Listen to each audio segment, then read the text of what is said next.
It's success. It's boring and bland and a fucking cliche of a movie. Say it again, say it to my fucking face. Something's in my ass. So with the Batman release on HBO Max, it's given people who didn't see it in theaters a chance to view it, and for those who did see it in theaters to experience it again. And it's a good movie. I enjoyed it, and unsurprisingly, lots of other people did too. So I made a post and asked you guys, what are some of your hot takes about the movie? Now, I was expecting some more negative ones than I actually received. It was really just mostly people saying how much they liked it, with the main complaint being that it's just too long, along with several other people saying that it's the best Batman movie, even surpassing The Dark Knight. So I guess that technically is a hot take, but I'm more so looking for the negative ones. So I went through the comments and damn, it's like almost 1,000. But I ended up finding a handful of them that were different. Although I will address some of the common ones that I saw before I start looking at those. These are ones that were listed by several people, and they kept coming up time and time again. The first one I already mentioned. It's a bit too long. I agree a bit. It's mainly the middle section after the Penguin chase scene where things actually start to drag a bit, before finally picking back up after Falcone dies. But for a movie that's about 2 hours and 50 minutes long, it still has some really good pacing overall. Second, were fans not liking the race changes for Gordon and Selina. I personally don't really care that much, because let's be honest, comic book movies aren't that interested in being accurate to the source material anyway. I looked at it the same way I looked at the Dark Knight trilogy. Yeah, I know these characters have changed, but honestly there's nothing I can really do about it. I stopped expecting these movies to be one-to-one adaptations years ago. Wasn't at all. But hey, to each their own. Third, I saw many not being the biggest fan of the third act. They think it feels tacked on, like they needed a big climax to end the movie. And some don't like that it was against Riddler's followers and not Riddler himself. I actually don't mind it because I think it worked well with Riddler's theme of trying to cleanse the city. Literally, it seems. But Riddler is the idea up earlier in the movie. And finally, I saw people saying that they didn't think Riddler was intimidating or thought that he was more awkward and weird rather than scary. And I actually thought that's what they were going for. Because he's clearly not all there, and he's a very meek and weird guy who's trying to be scary and intimidating, but he really isn't. It's the strangeness of his actions and mannerisms that make him work so well. That's what really gives you that uneasy feeling. If anything, it's more uncomfortable than actually frightening. Also, I've been seeing people say that it feels like he's doing a Joker impersonation, and I don't really agree with that because, unlike the Joker, the Riddler here has a plan and motive. He has a reason for doing what he's doing. He's not out here laughing maniacally and just murdering for no reason. Unlike the Joker, he's like way more calm. I don't know, personally, I wasn't really getting Joker vibes because he as a character and his motive and his reasoning and the way he went about the schemes and the riddles are a little bit more different and cryptic than how the Joker would probably go about it. Hell, in The Dark Knight, he said he was going to kill people and then he just did it. Although maybe I'm a little biased because I am Paul Dano's stunt double, but let's be honest, he is only the second best Riddler. I'm the Riddler. I'm not racist. Okay, so those were the ones that I saw come up the most. Disagree? That's fine. Psych! You're an idiot. You're wrong. Okay, with I came looking for man's butt.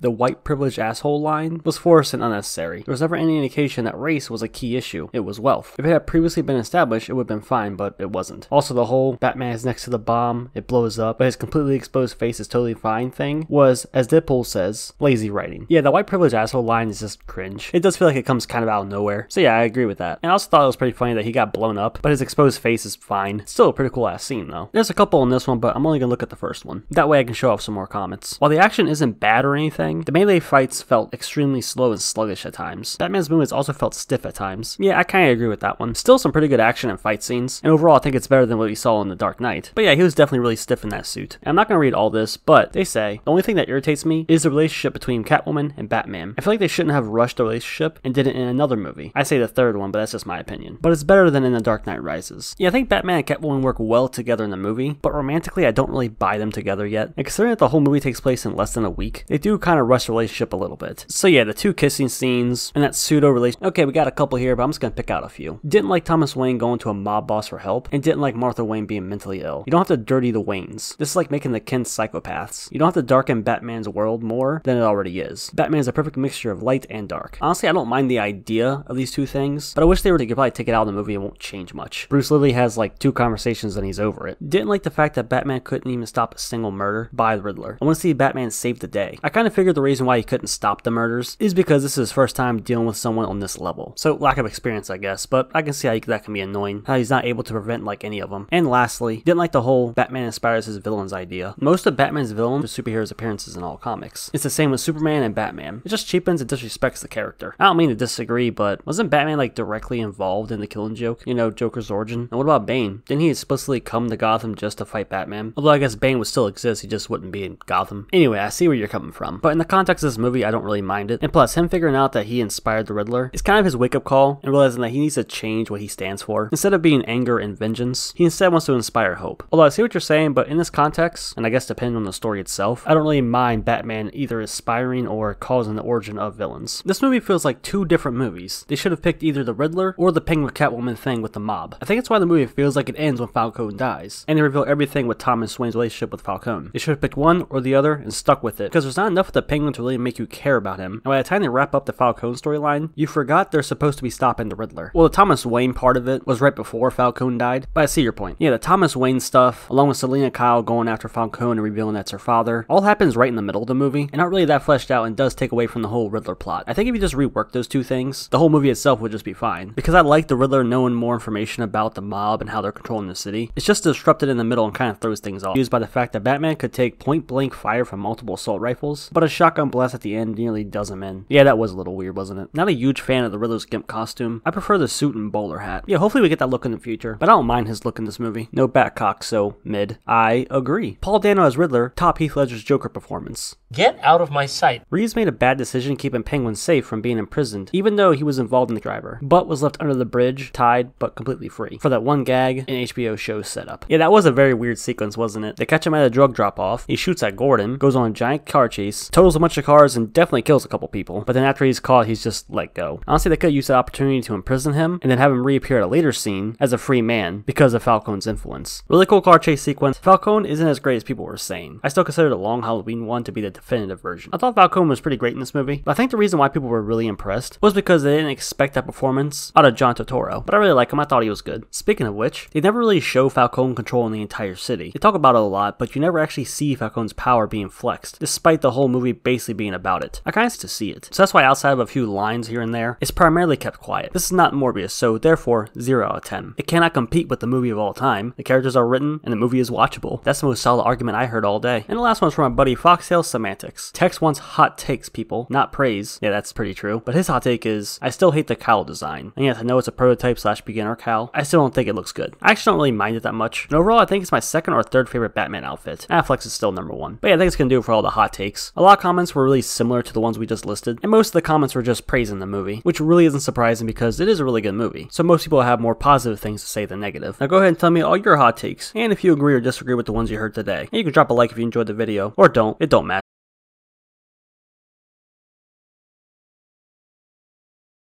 Riddle me this, Batman. What is long, hard, and has come in the middle? A penis. No, the answer is cucumber.